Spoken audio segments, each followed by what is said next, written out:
Welcome to Wednesday Q&A, where you all ask the questions and we answer. I am joined, as always, by my wonderful co-host, Kristen Williams, senior lit teacher and physical therapist extraordinaire. Hey, Laura. Hey, everyone. Yay. Yay! All right, I'll start right off. I have a question from Katya 28.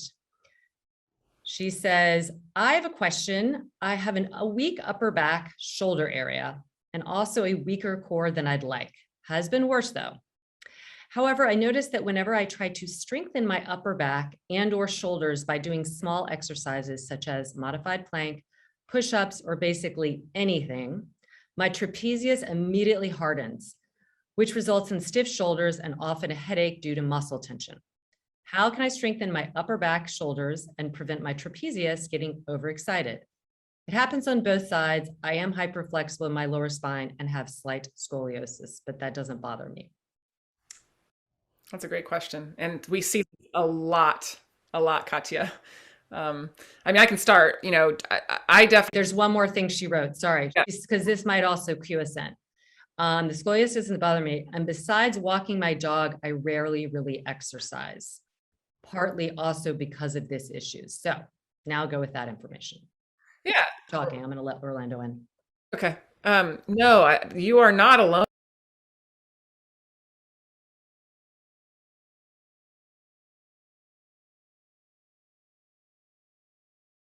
Our upper back, in our rotator cuff, all of these muscles that are our stabilizers of our scapula, we don't, especially in Western society where we spend a lot of time either just at work, sitting, driving, not really doing much weight bearing through the upper extremities, we don't ever put these muscles to use. And so I understand what you're saying. Then you go to try to do something that, push-ups require a lot of stability at the scapula.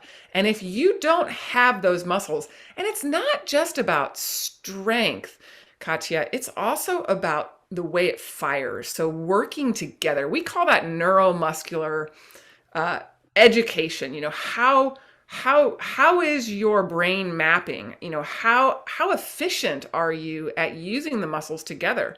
Probably because, like you said, you don't exercise very much, and then you are hyper flexible. So not only do you probably not have the brain map or the patterning, you also don't have the little receptors in a tighter joint that would give you feedback to use those muscles to stabilize.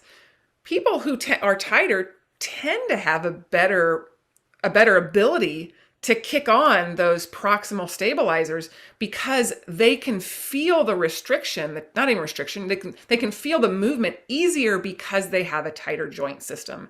They have a tighter muscle system too. So they get better feedback indirectly to the brain than someone like you would get.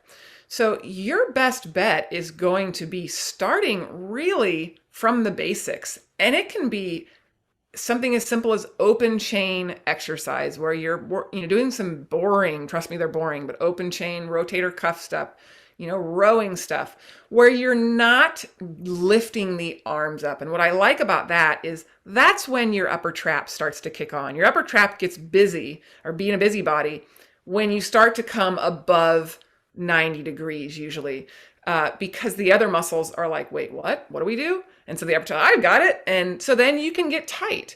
You also might want to look at your posture. Is your upper trap on all the time because your head is forward? So, can we work on the posture?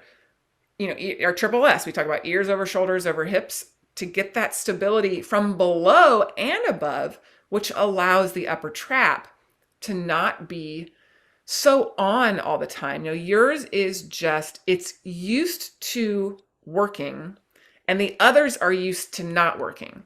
So we need to begin by training the others in a relatively unengaged upper trap, which would be down by your sides, and then working your way onto, quadruped, hands and knees, where you're still sort of at 90 or even below. And if you have the wrist mobility, where you can really start to now move your scapula. So you can draw the scapula down your back a little bit to shut off the upper trap and just moving side to side.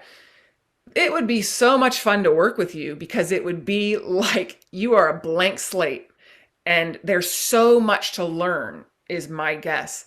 And you would be amazed by you'd be amazed to start by how little connection you have between, say, your brain and your shoulder blades and that whole shoulder girdle, and maybe even with your pelvis.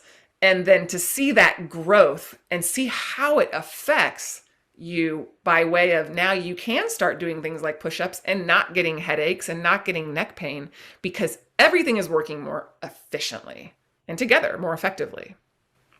How about you? Amen. I think that was a great answer and pretty much covers everything. I would say again, you've got to get that brain mapping and the stability. Like if you can move, and you probably have that since you said you're tend to be hypermobile, even if you're not exercising a lot, what that really means is that you are not, to Kristen's point, you're not getting the messaging in the same way. So you'll move as you can and probably have done a lot of that with the upper trapezius, maybe your lats and stuff. So using small movements, stabilizing movements, like Kristen was saying, and then we both are big proponents of like getting on the ground and doing a lot of things, but also just going up against a wall and, standing up against a wall. I know some people can see this in the YouTube, but, putting your elbows against the wall and drawing the scapula down a little bit so you're not shrugging up, and then just pushing straight back and think about pulling, feel the connection. Like imagine your brain is connecting right to the scapula and pulling the scapula onto your back. So your ribs, if you're really, again, super flexible, you don't want to puff your ribs. It's coming, the action, there's no movement, that's called isometric, but the feeling is in the scapula. It shouldn't be in the chest thrusting or the ribs thrusting. And then just walk around so that now you have the right arm against the wall and you're pushing into it. Like Kristen was talking about the rotator cuff.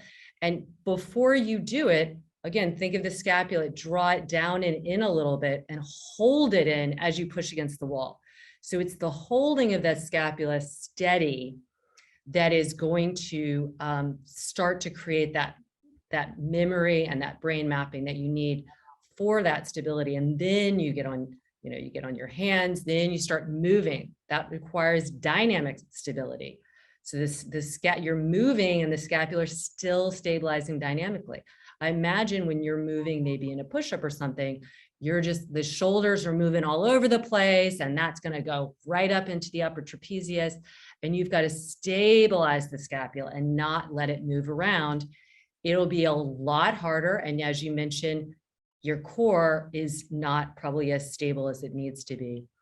And if you're, this is what a lot of people will feel, especially I would say people that are hypermobile, is there's this like little, and this might not be you, but just for anybody out there, there's this little tug of war of liking and disliking exercise, right? Because you want to move and then it doesn't make you feel good. So then but you have to move actually as much, if not more, because movement is where your brain is getting all this mapping. So, but break it into chunks, take your dog for a walk and then come and do 5 minutes of a lot of isometric stuffs, and then do whatever you're doing where you're not moving, and then do another 5 to 10 minutes and just continue to do that, because you have to override some of these long-standing brain mapping habits that is always required, like kind of summoning these superficial muscles to do all the work. Yeah. That was great. All right. We hope that helps. So write back and let us know. And of course, if you go on Lit Daily, the posture challenge is great. If it's too much right away, you can start with some of the more basic beginner classes and just do 10 minutes of them. And just be super committed to feeling where the scapula is, holding it there. But all the core work we do, the abdominal work, the stuff on all fours, this, dolphin, all of it is to really, really create a strong and, dynamically stable core. All right. Vaquero. Diastasis recti and back pain among the active people, runners, yogis, and athletes. So we have had questions about Some people say diastasis, whatever you want to say. It's the area where the linea alba, which is the line is runs from your xiphoid process down, the rectus abdominis comes and joins there. And it's so superficial that it isn't just pregnant women. It can be in other places, like obese people or somebody with a really large rotund stomach will stretch that out as well. There could be some other conditions, but it really happens in pregnancy because it has no choice. So when the person is not pregnant anymore, and then maybe even years later, there can still be some residual effects of that. It's not the gapping that's the problem. It's what else is happening because of that. Because if it's still really gapped, it probably means you haven't really gone in and pulled everything back together and down. So for back pain with active people, I mean, it's not just this area. It's also like, how is that impacting your pelvis? How is it impacting your rib cage? Because if you have this after pregnancy, and that could be a year after pregnancy, a month, 10 years, you might still have that postural imbalance in there as well. So if you've had an anterior tilt, it's not that pregnancy does a lot to make that worse, but because your weight is going forward, it is also pushing your rib cage forward. So then you end up with anterior tilt and the push forward ribs. Well, that puts a lot of stress on your low back because it's just, I always say it's like a shirt that's going forward and it's just getting scrunched in the back. So how do we hang that shirt up so that all the seams are nice and we help that out? And so number one is you have to look at posture. You have to look at that, like, how are you holding yourself statically? Because that's how you're going to take yourself dynamically. So if you're taking yourself running, you said yogis, so that would be, running is in one direction, sometimes in other directions, but typically, in sagittal plane, yoga, or you should be moving in a lot of different directions, or any athletes. But with any athletes, with any yoga person, with anyone that I'm working with, like Kristen, I'm going to look at their posture. I'm going to look at how they take that into movement. And specifically, if we know that there has been some diastasis, how has that impacted the ribs? Are the ribs flaring? Is the low back really shortened? Is the pelvis tipping? Are you locking out your knees when you're standing? Is your head forward? Are you, blah, blah, blah. It's all connected. So the fact that somebody might have that, 1 inch, 2 inch little gap, that doesn't affect, personally, I'm not bothered by that. Where I would really emphasize is what is making that remain that way, instead of, because no matter, like, and Kristen, I'd love for you to talk about your own experience, but no matter how much you have in there, unless it's like, three or four fingers, you can do a lot on your own to really help it knit back in. It might not, it's fine if it never goes back in, there's going to be scar tissue and all that, and you strengthen all the muscles to surround it. But that is not that wouldn't bother me as much as, like, what are the things that are contributing to that? What's the architecture like? Posture. Because if your posture is off, you're not using your glutes well, you're not using your transverse abdominal well, you're not using the deep proximal muscles well.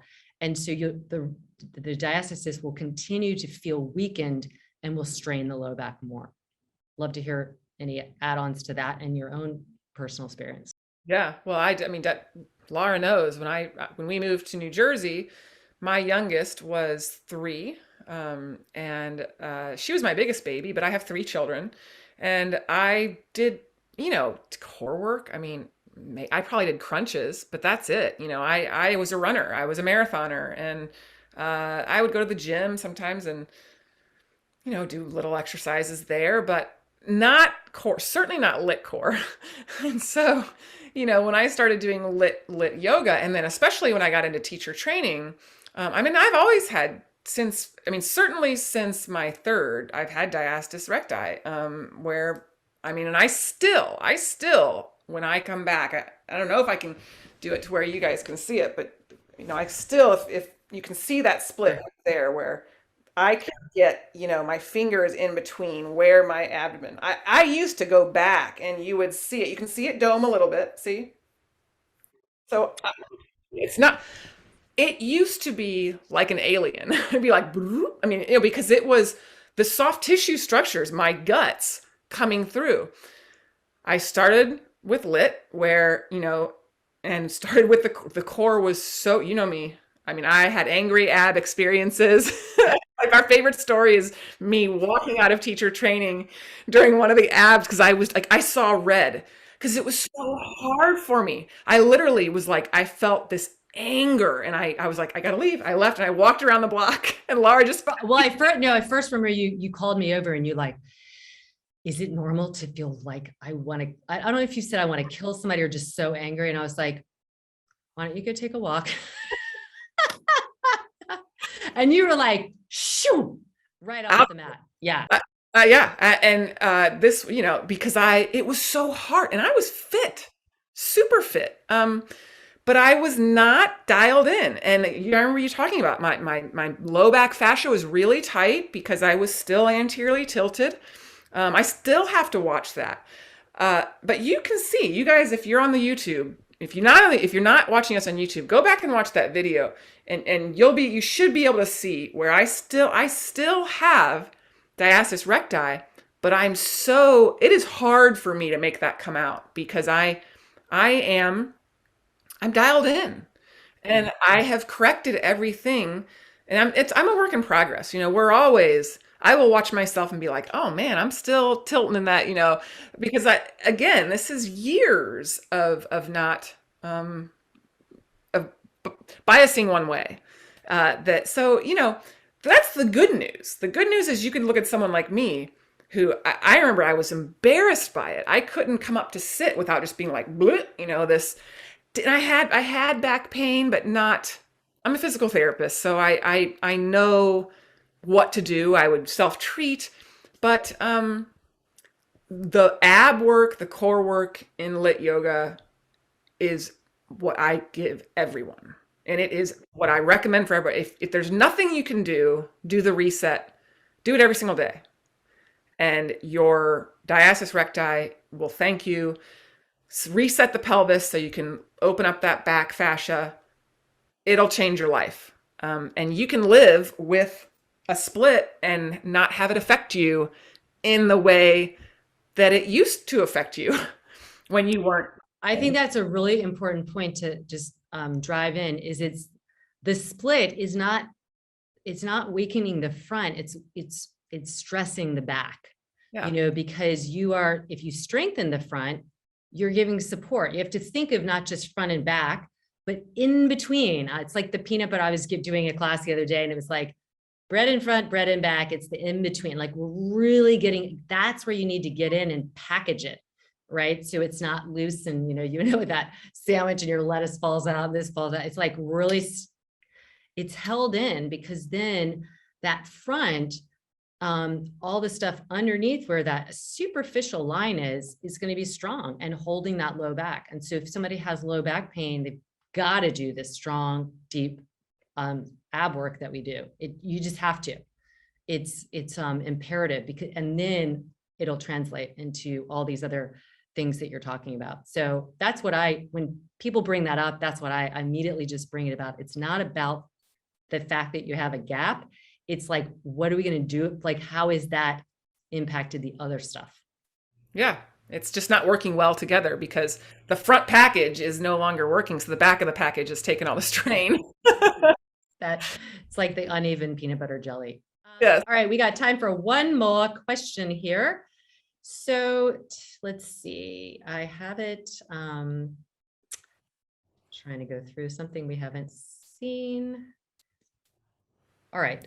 This was interesting. So this is from EFJ High 2021. She says, can you post some remedies about the pinky finger going away from the four fingers, or any opinion on this? Maybe talk with Kristen on your podcast, why it's doing it and some remedies, which is, I'm assuming she's talking about like in weight bearing, because like if it goes away from our hands here, it's not a big deal.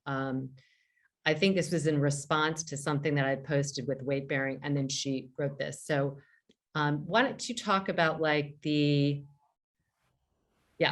pinky going away from the rest of the fingers, and it obviously is causing this person, it's a woman, I can see her picture, some kind of issue. And of course, in her picture, I'm also seeing her scapula. Uh-oh. All right, so EFJHI, we've got her scapula. I don't know if you can see this, how big I can make it. And this, of course, is just going to be on YouTube. But can you see her scapula there in that plank? Oh, yes. Oh, yeah. That's what would, before we even talk about your fingers, I wonder if that has something to do with your scapula. So for those of you who aren't watching this, we do have this on YouTube, so check it out. I'm just seeing her, I just took a screenshot from the direct message she sent me. And in that screenshot, all I see is her, it's a picture of her in plank, and her scapula are really pulled away from the spine. So some people call that winging, it's actually a combination of a lot. It's a lifted scapula. It isn't being, so I'm going to go, all I'm going to say is, if I didn't have that photo, I would talk about your hands, but I would still mention the shoulders, but now I'm definitely going to mention the scapula, but I'm going to let you talk about the finger thing. Cause I'm wondering if this is, the finger spreading is trying to give you stability because you're not getting it there.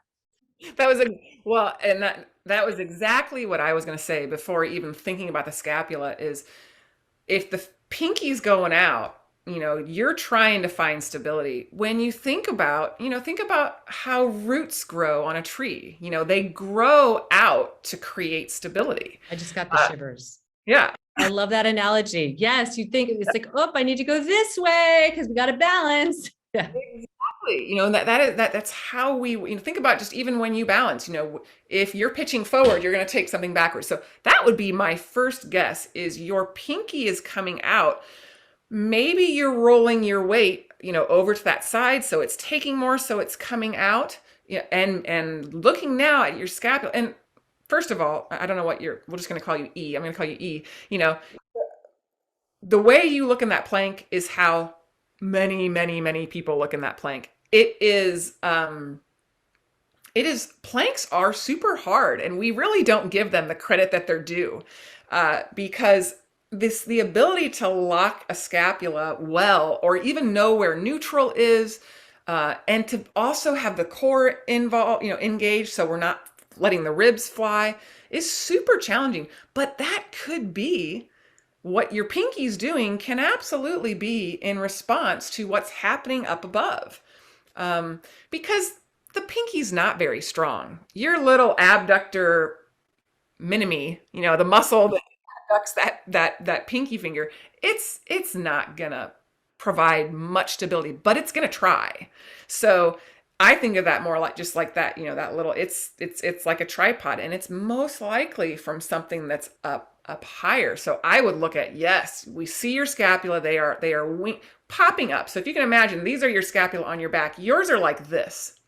And what we would like to see is a bit more of this, where they're more flush with the rib cage, because right now it's like this. So something's going on where the ribs are down, the scapula is up. And so that's putting, if you look at that angle, that's putting a lot towards the outside of the hand. If you were more flush, it's going to come right down. See that difference? Here's the center of gravity. Yeah, please come on YouTube. Yeah, yeah. All the stuff we do, that's why we started putting this on YouTube, because Laura and I were so descriptive with our hands.